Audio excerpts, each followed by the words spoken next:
What's going on, everybody? It's me, R-Y to the A-N, Ryan. Hope you're doing well today. Today's Thursday. Welcome to the new year, everybody, 2020. You survived, you made it. Proud of you. Love you already. Still have, but you know, I'm trying to be encouraging. It's not like I didn't love you before. But anyway, today on Classic Buffalo, where we're interviewing people for their stories. Everything from A to Z, shallow to deep. We're going to talk about it in the streets. I tried to make it rhyme. Hopefully that worked. Anyway, today is book 29. We're interviewing somebody who I've kind of somewhat known on and off in college, actually. She dated one of my friends, and then we just kept in contact, and now she's all the way in Atlanta. And she's a long-distance relationship. We talk about that and what that's like. We talk about moving to a new city. How do you make new friends? How scary it can be, and the power of faith for her, you know? So you're going to hear a lot of different types of strategies, some rawness, and how her joyful personality actually comes from a deep place. And so that was actually pretty cool to hear about. But I don't want to spoil it too much. But without further ado, enjoy my talk with Liz.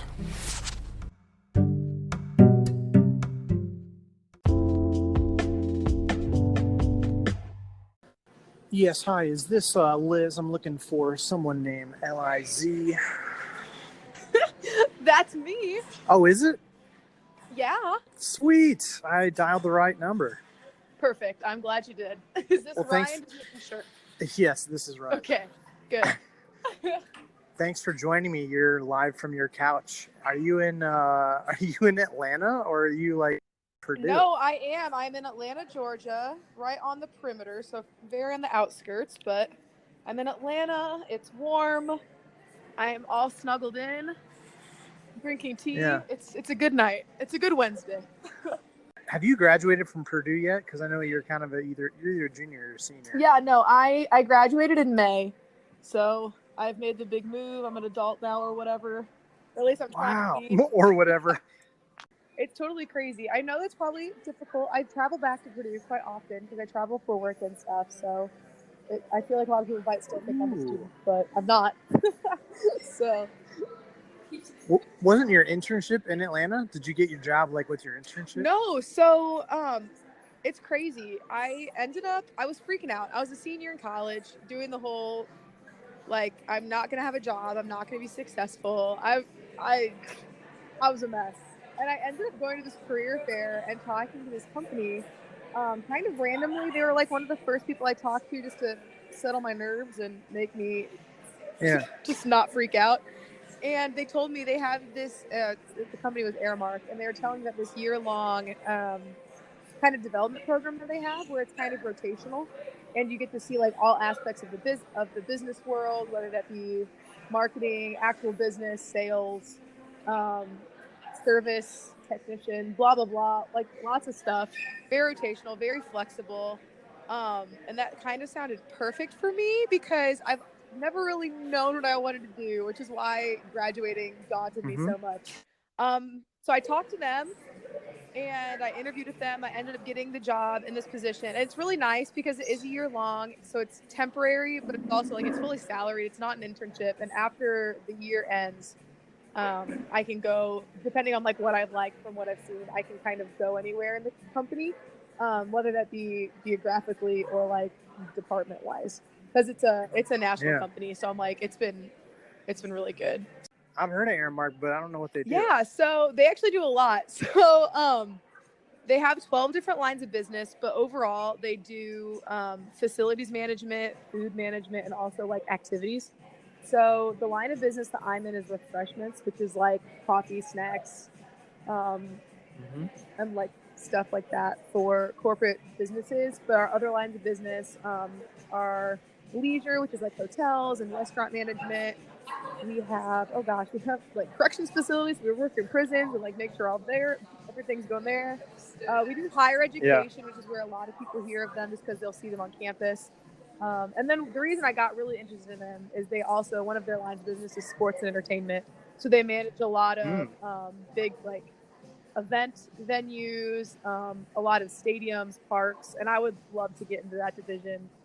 And that's like what piqued my interest initially because I love that. I love entertainment. I love sports, so I'm interested in that. Yeah. Yeah, you're into sports ball. Sports ball. Hey, I'm like, I think I'm better than that. I'm like a step above that. I kind of know what's going on and I get excited about it, but I'm not. Yeah. I'm not an expert. Are you like already a Braves fan? Well, I'm okay. So I'm trying to choose what team I want. This is really like, I just got into sports kind of, and I picked hockey. I like the Blues. I liked them though. I picked them before they won, so I want to tell people that. Didn't they just win? It was really bad timing because people think I'm a bandwagon fan, but I picked them before the season started. So I just have to clarify. You knew something. You knew something before everyone else. I'm gonna be a Colts fan because I'm from Indianapolis, and I feel like I need to have something from home. Yeah. So basically, I'm choosing baseball and I'm choosing basketball. So baseball, I'm leaning towards the Braves, but I love New York, and I know that the Yankees are like the Patriots of baseball, so I don't know if I want to choose them. So I kind of want to go to a Mets game and check that out. Yeah. But the Braves are fun. You do the tomahawk chop. It's really fun. Like everyone throws their hands around and sings, and I did that, so I can get behind it. I've always liked teams that were like not in the state I lived in, and then when I went to like Boston to watch a Patriots game, like or went to Foxborough, but like when I did that, it was like one of the greatest experiences, just because you're surrounded by everybody who's on the same team. I don't know. Yeah. So like that's kind of like I'd recommend the Mets are cool. I don't like the Yankees, but Braves would be kind of cool because then you could like if you stay in Atlanta, you could just keep going exactly. to the games. And the games are really fun because they just built a new park, SunTrust Park. I think it opened like 2 or 3 years ago, and it's like the area surrounding it's fun. There's like lots of restaurants, lots of bars, lots of like things to do, and so like before the games, even if you aren't going to the game, even if you just go to that area, like it's bumping, like lots of stuff's going on. It's just really fun. It's really exciting. So would you say you like love sports or like it's a big part of your life? Oh gosh, I can't. I don't think I'm a big enough fan enough to say that yet. Yeah. Not yet. I want to. What do you think? What are you like passionate about? I'm asking the question just because, like, what do you love or what are you passionate about? I have lots. I want sports to get there because I feel like sports is something that just connects everybody, but I'm not there yet, so I'm gonna say no. I do love entertainment though, so I love theater. I'm an actor, so that's part of the reason why I was excited to move to Atlanta because there's a really big film industry down here. But I love live entertainment. I love musicals, plays. I'm very deeply emotional, and I like the way that, stories, especially when told on stage or through film, can really like connect to people. I love that. On the story wavelength, I also really love reading because that's stories. Like reading poetry. I studied English in college, so that's like always just I love. And then I'll do the rule of threes or whatever. So I'll do a third one. I also love ice cream. Ice cream. There you go. Is my favorite thing. I want to open an ice cream shop someday. That's the one thing I've never wavered from. I have like an ice cream maker that I make ice cream homemade. Like I love this stuff. So. Do you have like a go-to recipe or like Mama's own chocolate ice cream or whatever? You know, like you have your family recipe. See, not yet. It's kind of something that I've taken on my own. I'm trying to find. This is super basic. I'm trying to find the perfect vanilla. Because I feel like if you can perfect vanilla, you have unlocked the secret to all the other flavors. Because that's like the base for like literally everything. So I'm trying to perfect it. I have a recipe now that I think is really good, but I'm trying to find the perfect balance, the perfect blend. You mentioned about being an actress, kind of being in like plays and stuff. What was that like? I'm sure you did that like more like in drama, doing that kind of classes in high school or maybe even middle school. Are there any like cool memories or things you remember from that aspect of your life? Oh my goodness. I've been doing it forever. So yeah, I love it. I guess the first show that I was in that really like caught my heart, I was in my homeschool production, so it was not that good. So my homeschool production in 6th grade of The Sound of Music. and I was super tall because I peaked in like 4th grade. So I was super tall, so I obviously got the role of like the Baroness Trader because I was the only 4th grader who looked like an adult.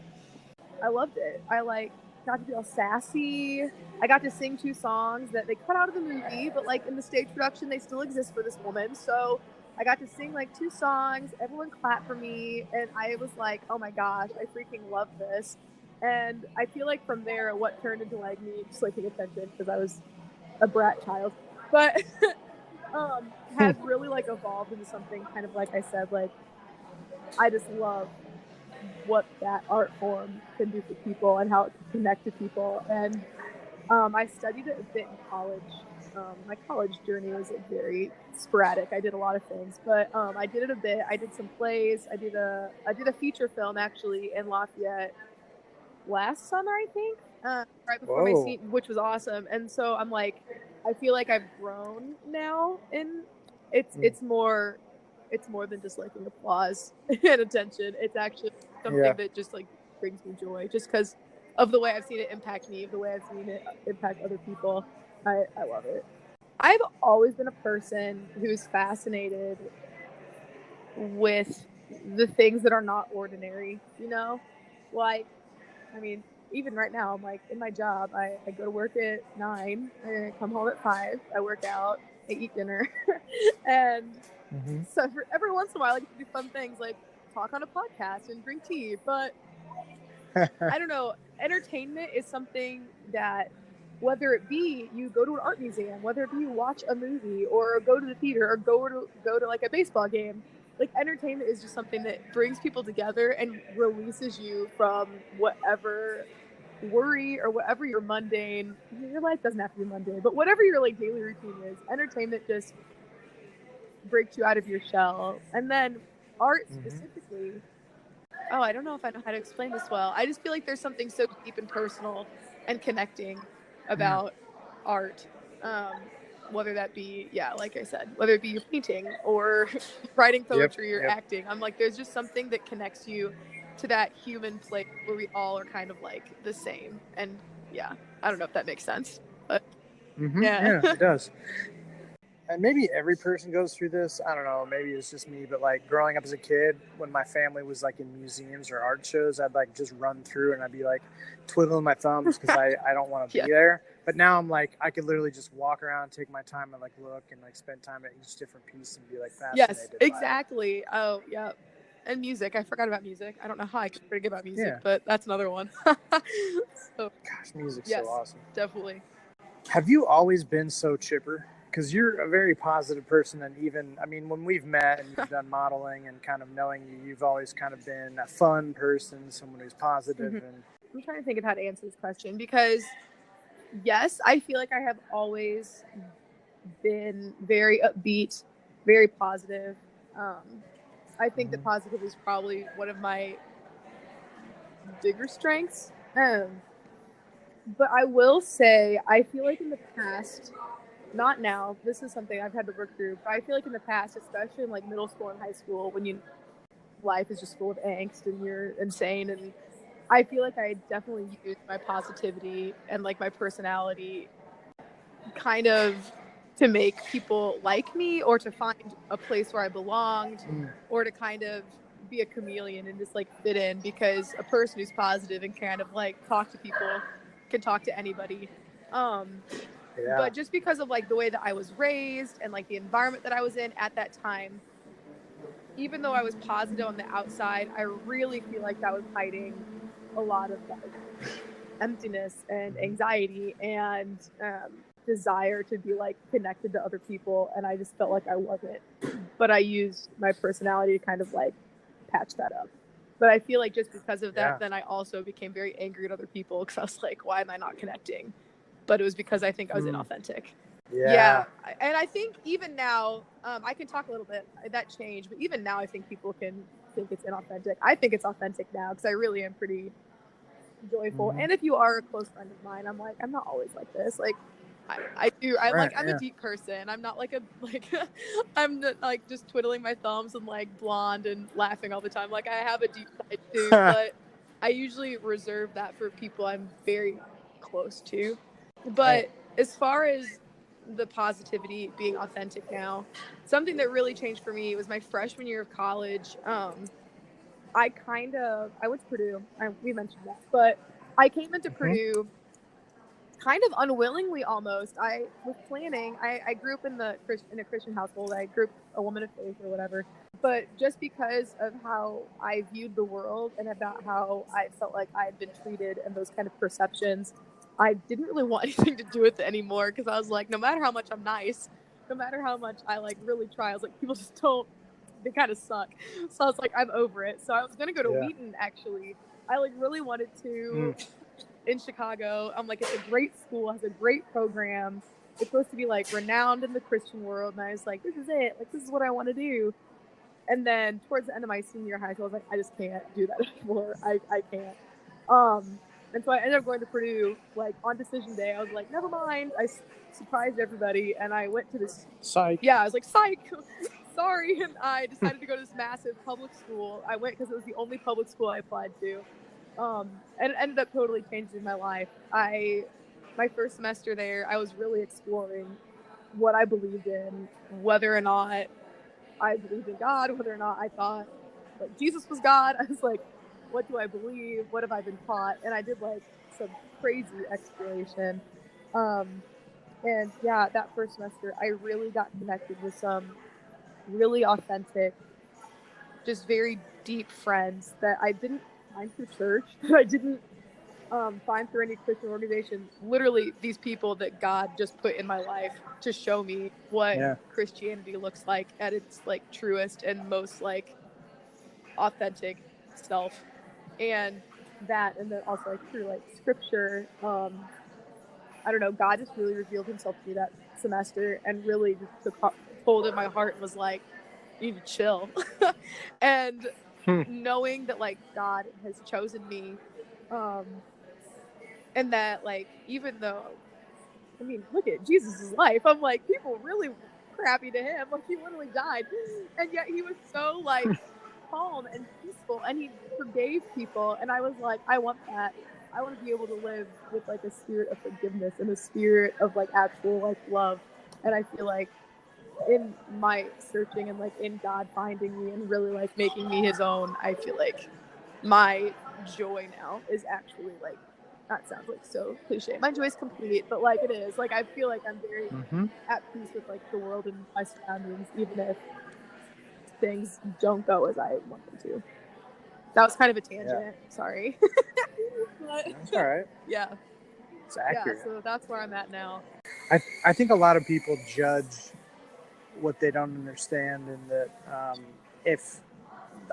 the chameleon thing I totally empathize with, where you were talking about how you end up becoming this person that you have to like basically, you finally like that person, now I have to be that person for it. Just gets so tiring so quickly, right? And then like both people who are like fake and authentic being chipper, people if they want to believe, you're just being like, you're faking it even though you've some trauma and now you're able to find joy in that. It just depends on what narrative they want to paint. Yeah, exactly. You know? Yeah, and like even now I really, when I approach situations, I do have to take a step back and be like, how do people perceive me? Because I'm like, one of my biggest like fears is that people will like think I'm like an airhead, or like that I'm being fake with them, when I really do. I'm like, I have a really deep desire for like authentic community and deep connection. And I don't know if all the time that comes across, just because I am very like bubbly, but I want it to. So yeah. Talk about growing up. Growing up, I feel like I had just like a childhood of dreams. I feel like I'm like, I was an only child, so, and I was like best friends with my parents. So like whenever I watch like teenage movies about like parents and kids like not getting along, that was like not my experience. I was like, I was an only child. My parents were pretty, I mean, I don't know, we're all very similar. And I mean, maybe that's just what it comes with being an only child, just because I was always with them. And so I kind of adopted their mindset. I'm like, we were very similar, so I never really got in trouble. I worked really hard in school, so I never had to worry about that. I grew up with a really close extended family. Yeah, I'm like, everything Yeah, growing up was awesome. I loved my childhood. I loved my parents. I loved my family. I was involved in a lot. I literally did everything. I was really busy. I did dance. I did sports. I did theater. I did, oh my gosh, I was insane. I don't know why my mom drove me around that much, but she did. Growing up, I mean, I feel like I was very blessed in that way, especially when I like look at my growing up experiences or like the things that seemed so dramatic to me and like life changing at the time. I'm like, compared to what other people have gone through, I'm like, my childhood was very like all flowers and bubblegum and unicorns. I feel like I didn't learn like what hardship and life. I feel like when I got to college, life just kind of like smacked me in the face, and I was like, what the heck? Is this what it's like for Yeah. everybody else? This sucks. But yeah, like my childhood was pretty top notch, I would say. It's pretty good. I mean, that's good. Celebrate Yeah, it. no, I do. I'm very grateful, as I'm very very grateful for it. I think it gave me a good There's foundation. So there's something about the pain in college, because the same exact thing happened to me. I grew up an entitled person, yep, and then the second my parents get divorced, boom. yeah, And then I start getting a passion for social injustice and mental health. I mean, it's just yeah, like, and I got super hurt and all this kind of stuff. And I'm like, but now looking back years later, I'm like, I'm glad that happened, because it unlocked my true self, yeah, the empathetic person. for sure. Was there like a moment that kind of you powered through, and how did you get through it? Because I think an interesting / important part of mental health is the support system, and helping them, or using this platform to equip them with Yeah. tools to help those who struggle, or are having a difficult situation. I'm curious how you personally dealt with something, and then was it your friends spending time with Mm-hmm. you? Do you get where I'm Yes, going? yeah, yeah, Kind of yeah. like, how do they help you, or Yes.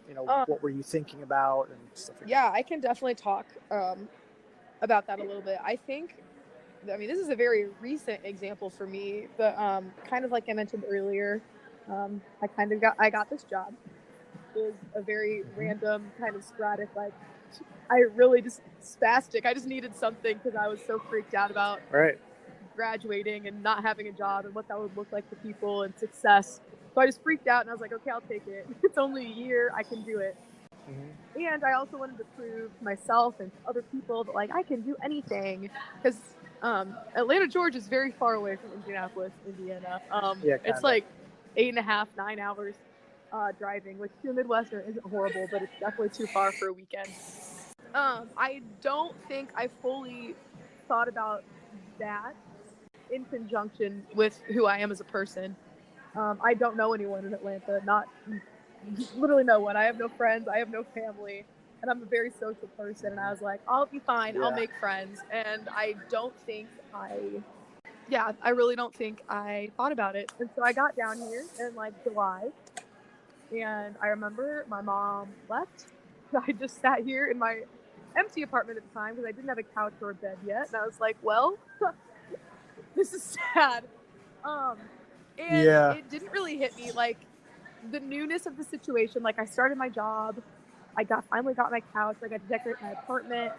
Once all of the newness and the fun wore off in like August, I just like lost my mind. It was horrible. I'm like, I don't have any friends or family down here. I was like, I'm in a long distance relationship.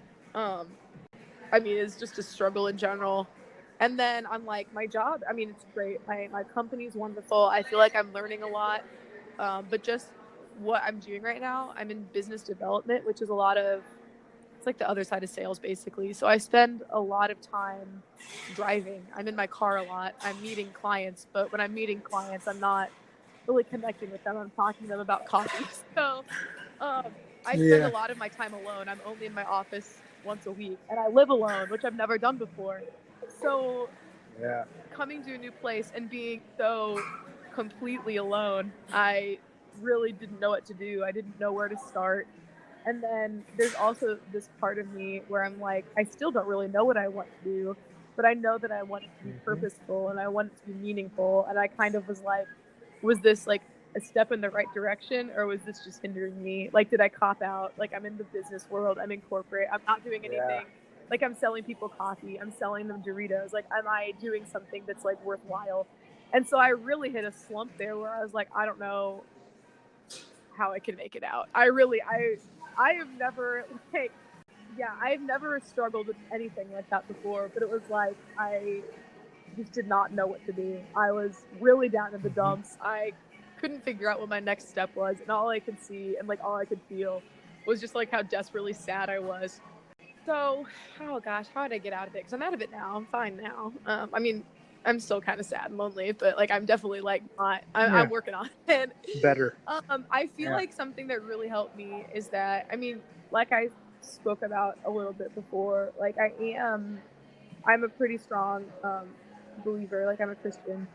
And since I did have so much time and so much time alone, I feel like I really utilized that time to like really dive into my Bible and really like explore what a relationship with Christ looks like practically and like what an actual friendship with him looks like. Because I feel like in the church we really talk about like being friends with Jesus and like treating God like he's actually here. And I'm like, we just kind of talk about that, but I was like, what does it actually look like? Because I actually need a friend. So I really explored like the relational aspect of like my faith.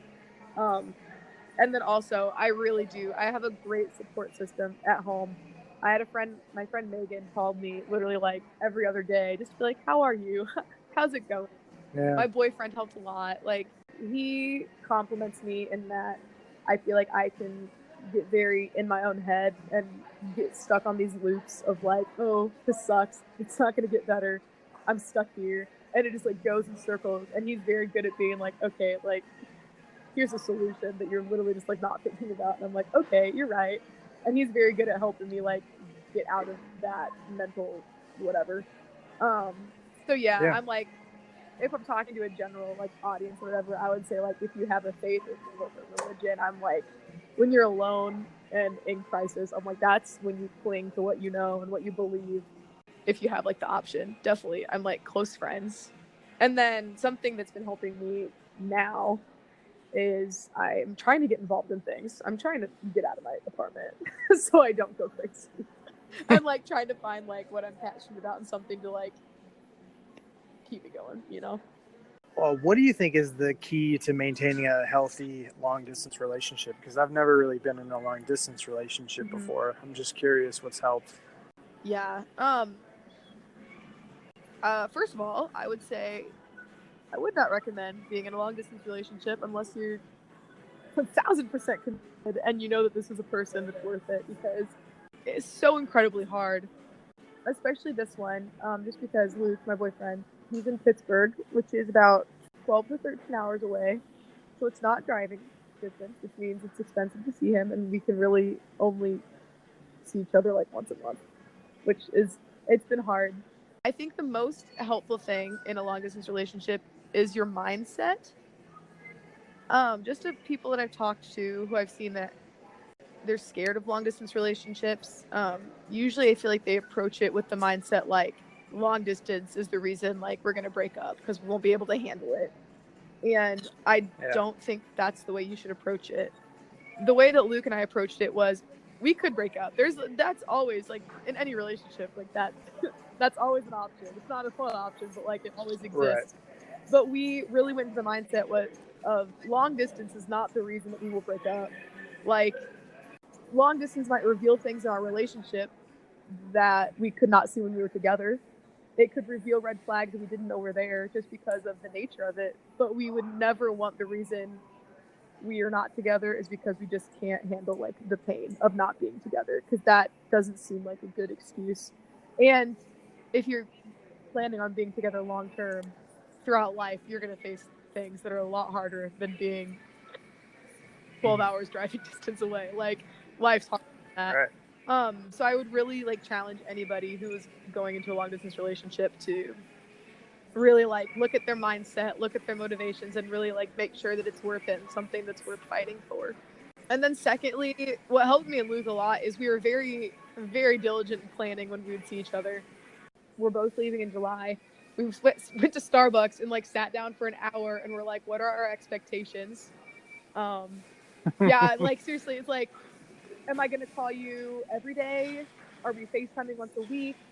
Like everything just has to become more scheduled and more important, because if you say you're like in a group of friends and one of your friends is like, I'm going on a date with my boyfriend, everyone's like, okay, cool, like have fun, bye. But if you're leaving a group of friends, you're like, I'm gonna go call my boyfriend. That just sounds stupid. So, but it's like, it has to be of the same importance, because you can't just like put things off, you know? Yeah. So it was like, we made the decision, like, we're gonna call each other every day on the home from work, even if it's only like 15 minutes. We'll FaceTime once a week. Yeah. Like on a specific day, it's like our day. We won't plan anything, and that will be like date night.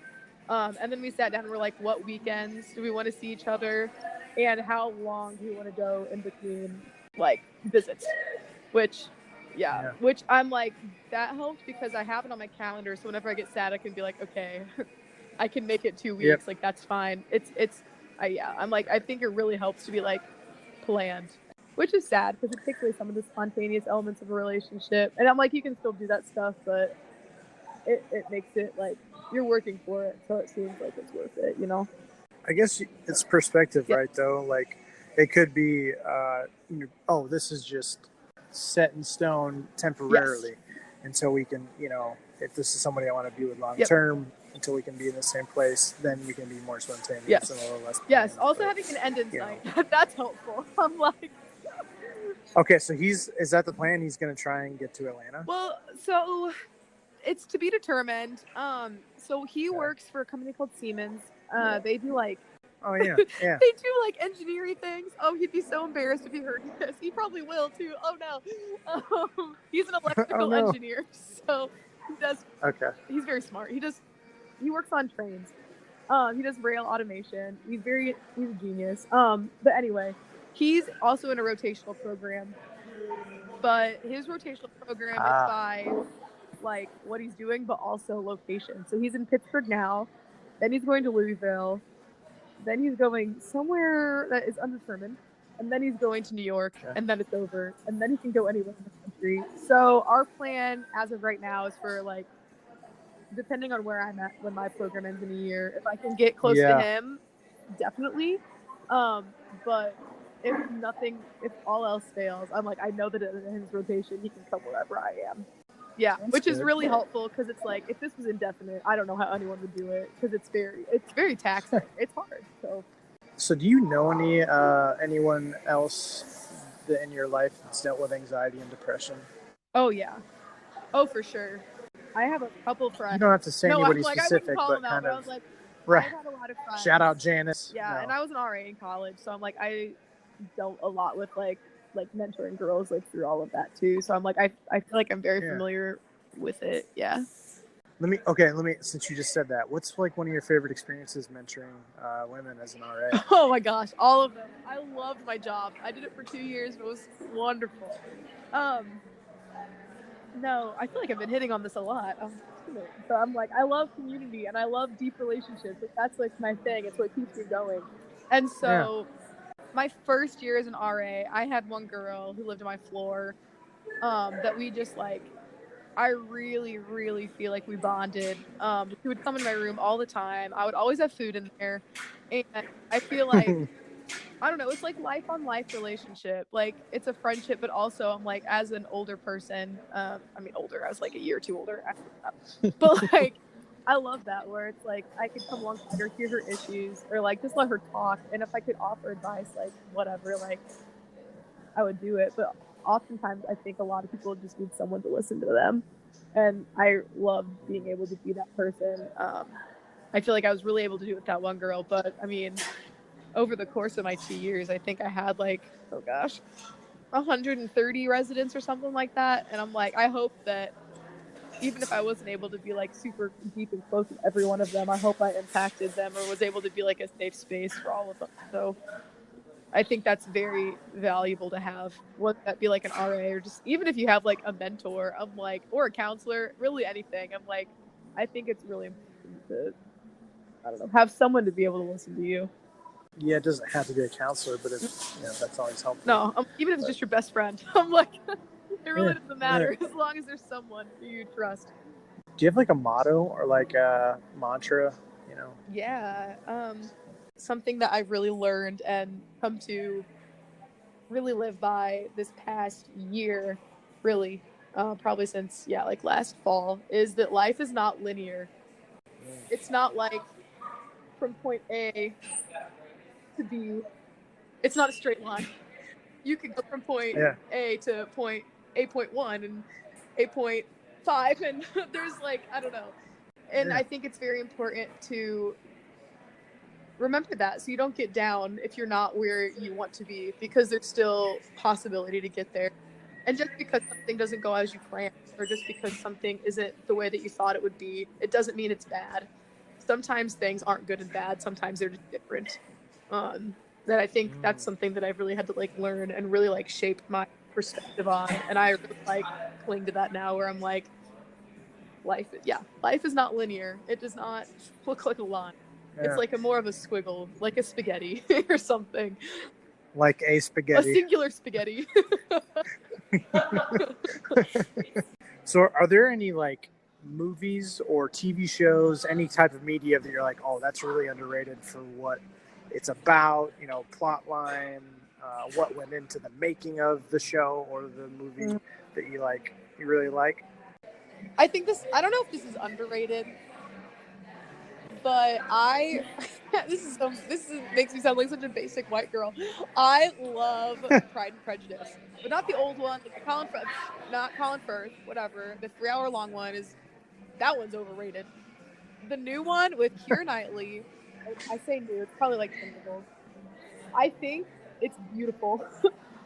I don't care about the acting, which sounds bad as an actor, but I'm like, the way that it's filmed and the music is just perfect. Yeah. And so is now I'm on a tangent of music.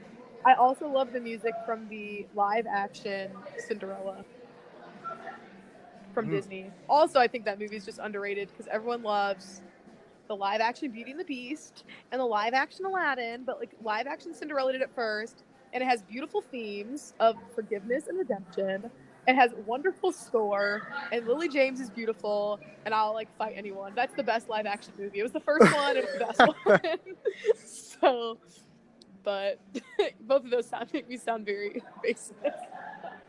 I have good answers somewhere inside my brain, but those are the ones on the tip of my tongue. So, yeah. So you asked me in a Q&A, does pineapple belong on pizza? But I never got what your answer was. I never heard what your answer was. My answer is definitely no. Why would anyone put a fruit on a pizza? Like that's not even limited to pineapple. Just like fruit in general. Like why? Like why? A strawberry? No, like a grape? It just does not make sense. Vegetables, I get it, because it's like vegetable. It makes sense. You can put like an olive on a pizza. It goes with the flavor. But like pineapple, I don't get it. Maybe. Do you have a food that you like and you're like, oh my gosh, I get so much flack for liking mayonnaise and ketchup together? I'm trying. Do I like anything that's weird? I like ranch on fries, but I feel like that's because I'm Midwestern. Oh. Is that a Midwestern thing? I don't know. thing? I just like ranch on everything. I thought that was Midwestern. Do you call soda pop or pop? Definitely or soda? Pop. Which gives me weird looks down here because everyone down here just calls it Coke. It's really confusing. Coke. That makes sense, seeing as how Coke's like the HQ. Oh yeah, it's awesome. The museums. Have you been there? Have you been? Oh yeah, it's really fun. I would suggest anyone to go to that. It's awesome. But I have an unhealthy obsession with Diet Coke, so I'm probably a little biased. All right, Liz, you've made it to the final round of 5 questions. Oh, 5 questions. Okay, I'm ready. These are fun, fantastically awesome questions to get to know you better. And perfect. Yes, it is the end of our interview. So, number 1, if you could go to dinner with anyone who's alive, who would you go to dinner with? Who's alive? Yeah. Dang, I really want to say something like smart and like sophisticated, so like all your listeners think I'm like really cool. But, like honestly, I want to say Zac Efron, just because then I could tell people I went on a date with Zac Efron. Yeah. You can have two people. You can have two people. You can throw in another person. Oh, another person. Okay. I think I would get dinner. Okay, this is another celebrity, so but I would go to dinner with Conan O'Brien. Yeah, that's good. I think he is so interesting. Like, if you look at his, like, I would want to ask him about his life story. Like, he's brilliant. I think he went to like Harvard or Yale. Can't remember which one. He's brilliant, and he like is so deep. And I feel like he has like a world of like stories and experience. It'd be so fun to like talk to him about. But then he's also funny. Yeah. But I don't know. I've also heard he's kind of mean if he's like I don't know. We'll see. I'll meet him somewhere. I'll go to dinner. I'll report back. Don't talk bad about him now, because then he'll be like, oh, well, I was going to go to dinner with her until she threw shade on Ryan's podcast. Oh, no. You're right. He has a podcast, too. Don't listen to this, Conan. Skip that part. Do you have a secret talent? I feel like my only secret talent is I make homemade ice cream, but that's not even a talent. It's also a recipe. Make ice cream? I make ice cream. I collect records. That's not a talent. That's just what I do. Yeah. Are you bilingual? I wish. I feel like I'm very vanilla and lots of It's irony. But okay, let's roll with that for a second. It's not vanilla in the basic though. You're trying to perfect the tasteful. You are basic vanilla, but it's a sophisticated, mature, flavorful vanilla that you're trying to perfect. It's honestly a metaphor for your own personality. I like that. I'm not basic like store-bought vanilla. I'm like the bougie stuff. the homemade, crafted vanilla bean. There you go. AKA Liz. All right, you get to go back and witness any event in history. What do you go to watch? Dang, I feel like I would go. Oh my gosh. I feel like I'd go to Woodstock, and it sounds lit, but also, yeah. I would also, this is a real thing. I would love to go. Oh gosh, this makes me sound like whatever. I would love to go back in time, like Bible times, and see like a miracle happens, or like Jesus like talk to people and like see what he was like in real life. Because right now we just kind of use our imaginations, what we have written. I want to see it. Because he was kind of sassy sometimes, you know? Like, I feel like a lot of times people are like, Jesus was so, like, meek and mild. And I was like, yeah, but he was, like, he was sassy.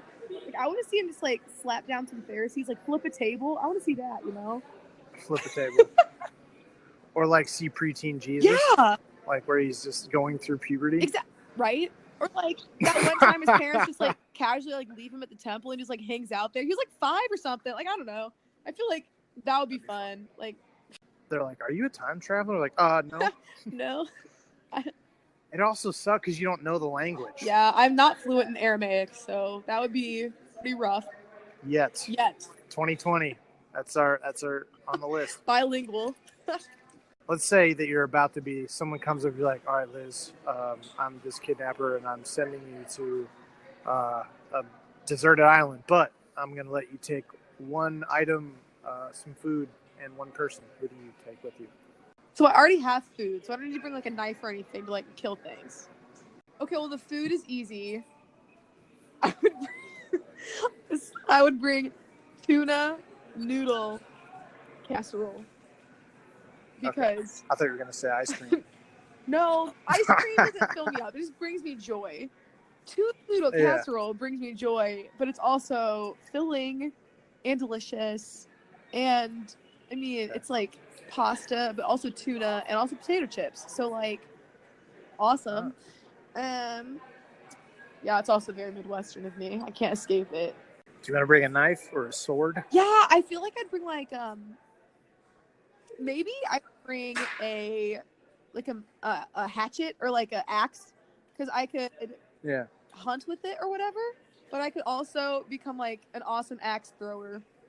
I feel like that, and then that could be my secret talent that I didn't have one earlier. Expert axe thrower.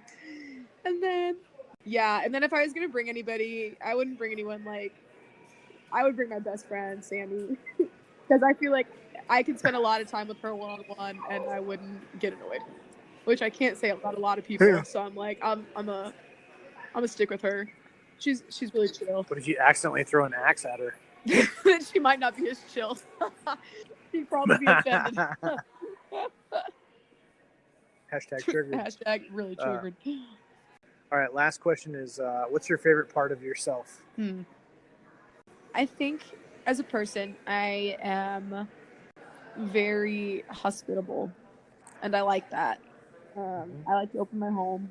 I like to invite people in, both physically and I guess like emotionally. Like I really think I like to consider myself a very welcoming presence. I like to connect with people, and I'm like, I think that's probably my favorite part about who I am.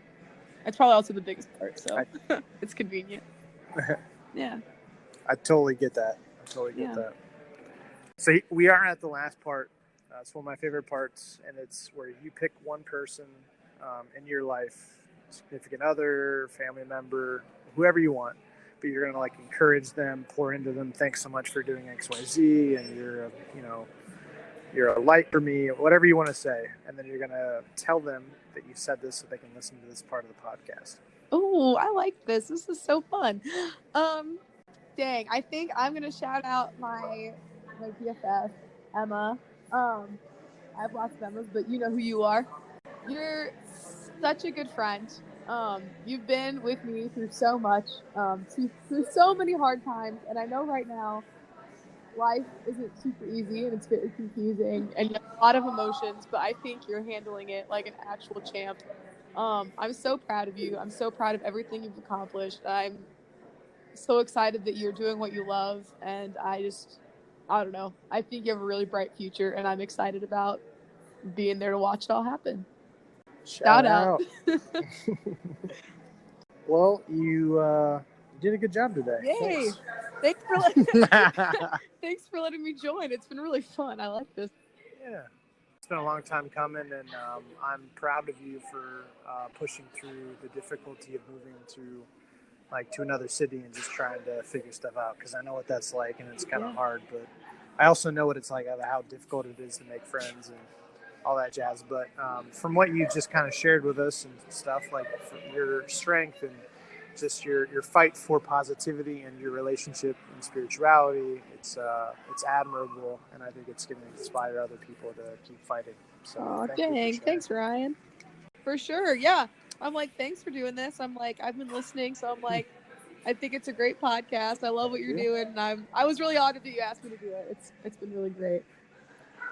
It means a lot for anybody to be on here, and somebody I've known for a little bit, for especially like you, to be a part of it. So every person helps. Yeah. So thank you. For sure. Well, hey, enjoy your couch. Thank you.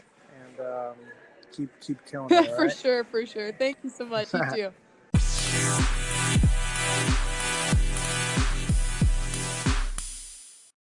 Hey everybody, this is Ryan from the Classic Buffalo Podcast. Wanted to take a second to talk about Anchor, how I'm actually making this podcast happen. Super happy that I'm partnering with them.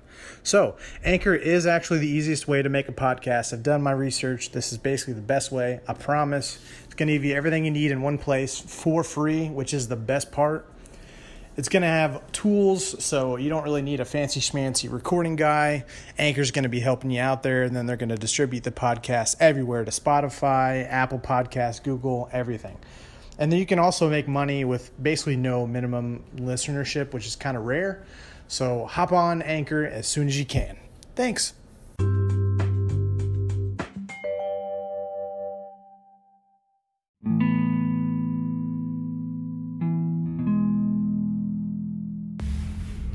So I just got done talking with Lizzie, L-Dog. Thanks so much for joining me, buddy. She's so cool. It's so hard not to laugh when you're around her. Like, just even on the phone, just the infectious personality she has and the positivity she brings, it's people like that, and probably even myself, that's the most surprising when we do struggle, with depression and anxiety. And so shout out to her for being vulnerable on this podcast. I totally can relate to moving to a new city and just being like, the second your parents leave or just like when you actually get there and it hits you. You're just like, oh my God, oh my God, oh my God, this is real. Like, my parents aren't coming. I don't know people, like this, especially that first time that somebody kind of, not somebody, but when something bad happens, you're just like, oh, I can't just walk over to my parents' house, or I can't just go do XYZ because they're not here, especially initially. That could be really taxing. For me, my anxiety was like on 40 out of 10. I had to get on new medication. I was having frequent panic attacks. My job wasn't going well. And I was back in my old hometown. I was living with my aunt, and I still was not doing very well. But, and that, honestly, that's kind of part for me, like, why I don't want to move, at least at this point. It's just like, man, maybe I should go to Phoenix, or maybe I should go to San Diego or whatever. But, I don't want to repeat of what happened in Florida. I don't want, I also don't have like a huge conviction to, a reason or a job or any other thing. There's still some reasons why I should stay here. So, that's kind of my plan short term, at least for right now, is to stay. But, I'm a travel bug. I got the travel bug, so you never know. But I could definitely relate, especially just on an emotional level of just having to struggle and make new support systems. And, I can't even imagine on top of that having if you have a significant other, especially a long-term one, that they're not even there. But I applaud her communication skills and planning. I think that's genius and smart to treat, Skype dates like real dates. Like, hey guys, I can't hang out. I have to go, hang out or with my boyfriend or my girlfriend. It's really smart.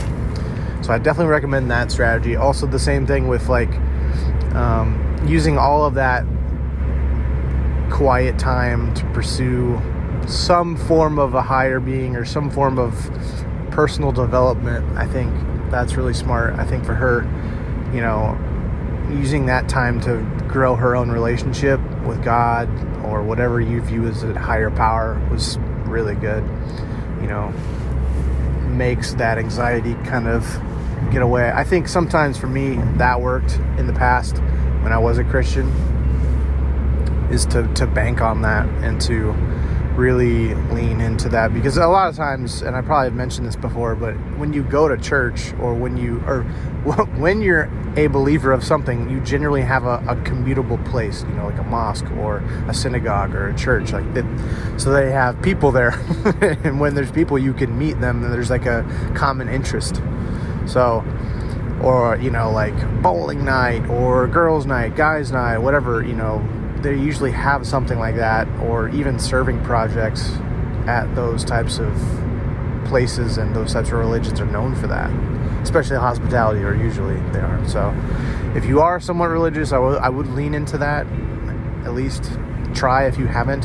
Sometimes I understand that churches can suck, which is kind of why I don't go anymore. But that's another story. Liz is, it made me happy knowing that she has gone through stuff, and that she isn't just happy and then she's completely neglecting all of the bad things that are happening in her life. That makes me happy that she's a very, like, I'm going to make up a word right now.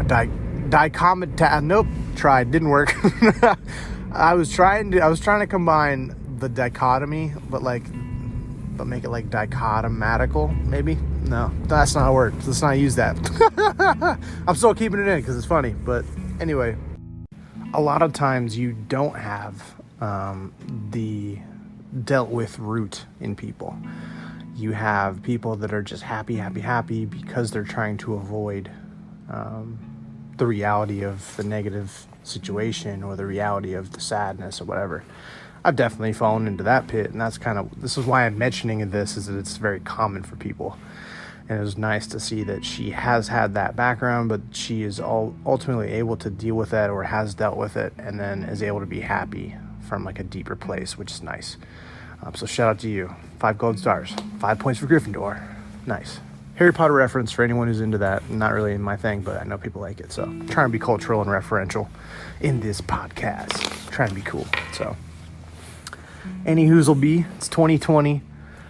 My best suggestion is be yourself, because everyone else is taken. a famous quote by Ralph Waldo Emerson or something. I don't remember. Probably butchered that reference. I just said it was referential, but I already have to a great start in 2020. Just be yourself, guys. If you're funny, be funny. If you're sad, just be sad for right now. Take it as it goes. I don't know how your 2019 was. I look back on mine. It wasn't too bad. I've done a lot of really cool things, met a lot of cool people. But, if good things happen, I hope you can enjoy it and be there and just be mindful of the gratefulness. Hopefully you have people alongside there to share the greatness with you, that you can celebrate in company. That's always nice.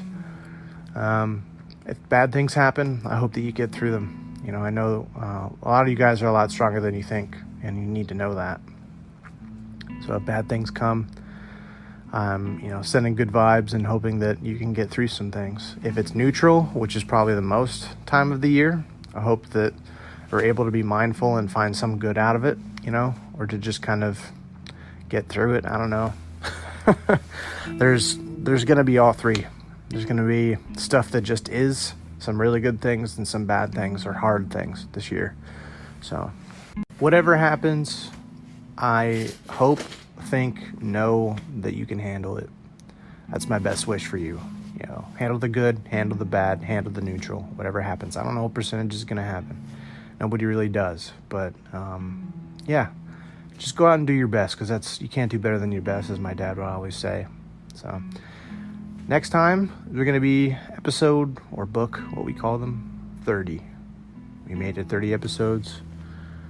We're just going to keep going and going until we got 1 year of podcasts. That's the goal. And then we're going to do another year. But we're getting 1 year done first. That's the goal. So if you want to be on a podcast, if you know somebody who might want to be on, we'll go shallow or deep, whatever you want. Hit me up. Let me know. We can talk about whatever you want. So, all right. It's been your boy, RY to the AN, Ryan. Hope you're doing well. If not, keep pushing. You got this. Bye.